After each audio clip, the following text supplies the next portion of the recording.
So a while ago, before the company was even really up and running, I sort of had the opportunity to work with a lot of different environments, and it was Speedworks with Jonas, EIS, I was working with kayaking, and the RFU in England Sevens.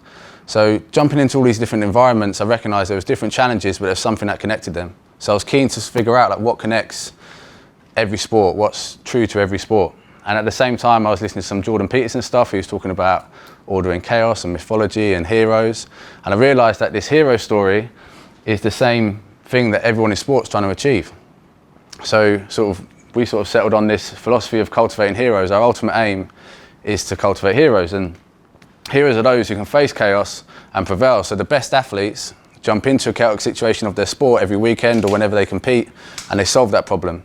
And the ones that we think of as the absolute best do that more often than others, and they do it in the highest pressure situations. So that's what the curve, the Arete curve, essentially represents.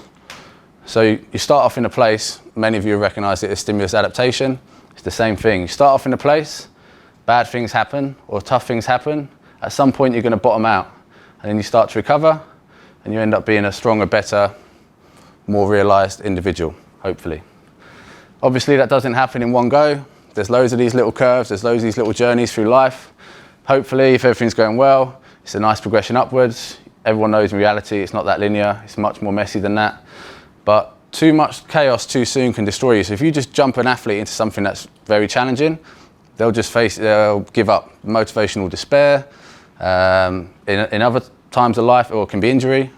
But too much chaos too soon can destroy you. So even though we understand that to develop heroes, we need to give them some chaos, we don't want to give them too much too soon.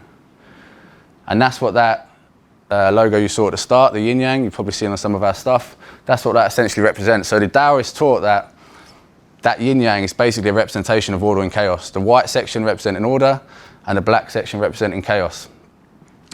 So by chance, our curve happened to fit nicely onto that if you slipped to that side. So this is this journey we're taking from order, we delve into chaos, and then we climb ourselves back out into a new order. So that's essentially our overall global aim. And everything we're going to talk about today can be communicated into that. And then for me, anything to do with performance can be communicated into that, whether it's to do with sport, business, or any area of life. So I found it very useful just as a philosophy for myself. When times are tough, when you're struggling, when you're working hard, just to have that sort of idea in mind has been really useful, and for communicating with athletes as well.